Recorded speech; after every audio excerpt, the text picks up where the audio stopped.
अस्सलामुअलैकुम, welcome to news and information channel. आज की न्यूज़ बहुत ही इम्पॉर्टेंट है और इस न्यूज़ में हम आपको ये बताएंगे कि एमिरेट्स एयरलाइन और फ्लाई दुबई एयरलाइन ने किस मुल्क के लिए जो अपनी फ़्लाइट्स को मुअत्तल कर दिया है। तो इस न्यूज़ को सुनाने से पहले आप सबसे गुजारिश है कि काइंडली अगर आपने अभी तक इस चैनल को सब्सक्राइब नहीं किया तो इस चैनल को सब्सक्राइब करें और बेल के आइकन पर ज़रूर क्लिक करें। तो न्यूज़ की डिटेल हम आपको बताते हैं। 22 जून को एमिरेट्स एयरलाइन की परवाज़ जो थी वो पाकिस्तान से हांगकांग के लिए गई थी, जिसके अंदर 30 पाकिस्तानियों के अंदर जो है वो कोविड-19 का जो टेस्ट था वो पॉजिटिव आया था। उसके बाद ही एमिरेट्स ने जो है वो 3 जुलाई तक पाकिस्तान के लिए अपनी जितनी भी खिदमात थी वो आर्जी तौर पर रोक दी हैं।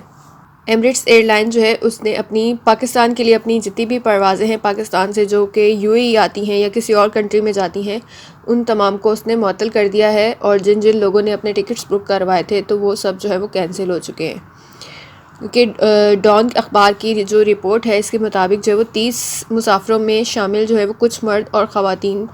में जो थी वो खांसी और बुखार और गले की ख़राबी जैसी अलामात थी, और बाकी जो मुसाफिर थे उनमें कोई अलामत नहीं थी। हांगकांग के महकमा सेहत की वेबसाइट के मुताबिक 2 मर्द और 1 ख़वातीन के अलावा तमाम मरीज़ों को जो है उन्होंने हॉस्पिटल में एडमिट कर दिया है। और इन वेबसाइट के मुताबिक जो है वो जितने भी जो ये मुसाफिर थे इनकी जो ट्रैवल हिस्ट्री है वो ये ज़ाहिर करती है कि ये सब पाकिस्तान में ही थे और 21 जून को जो है वो हांगकांग आए हैं एमिरेट्स के थ्रू, जो कि एक कनेक्टिंग फ़्लाइट थी जो पहले दुबई आई और उसके बाद दुबई से हांगकांग गई। इसके साथ ही उन्होंने ये बताया कि उन्होंने अपनी सर्विसेज तो मुअत्तल की हैं, लेकिन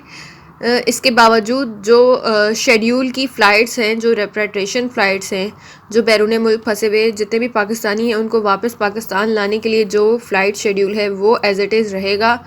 और वो चलता रहेगा। जो स्पेशल फ़्लाइट हैं जो कि फंसे हुए पाकिस्तानियों को लेकर आती हैं वो चलती रहेंगी, और इसके अलावा जो कार्गो फ़्लाइट्स हैं जो कि सामान वगैरह लाती और ले जाती हैं वो सब चलती रहेंगी। लेकिन जो पाकिस्तान से जो है वो चलती हैं फ़्लाइट्स, आउटबाउंड फ़्लाइट्स जो पाकिस्तानियों को दूसरे ममालिक में, दुबई में और दूसरे दुनिया के ममालिक में लेकर जाती हैं, वो वाली सर्विस जो है उन्होंने मुअत्तल कर दी है। और ये एक बहुत ही ख़तरनाक बात है, क्योंकि एमिरेट्स जो है वो एक इंटरनेशनल टॉप एयरलाइन है, और अगर ये मुअत्तल कर सकती है तो बाकी सब भी मुअत्तल कर सकते हैं। और इनके इस ऐलान के बाद जो फ्लाई दुबई है, जो कि एक बहुत ही लो कॉस्ट कैरियर एयरलाइन है दुबई की, उसने भी जो है वो अपनी फ़्लाइट जो है वो पाकिस्तान से वो भी मुअत्तल कर दी हैं। और इस बात का ऐलान उन्होंने 25 जून यानी कि आज किया है कि फ़्लाई दुबई जो है वो suspended Pakistan flights from June 25 to prevent the spread of corona virus. और एयरलाइन जो है ये पाकिस्तान से जो है वो चलती थी दुबई के लिए। इस्लामाबाद, कराची, लाहौर, मुल्तान से लोगों को दुबई लेकर आती थी। तो ये सर्विस इन्होंने भी जो है वो एमिरेट्स एयरलाइन के बाद फ़्लाई दुबई ने भी इस चीज़ का ऐलान किया है कि उन्होंने भी अपनी फ़्लाइट्स जो हैं वो पाकिस्तान के लिए मुअत्तल कर दी हैं।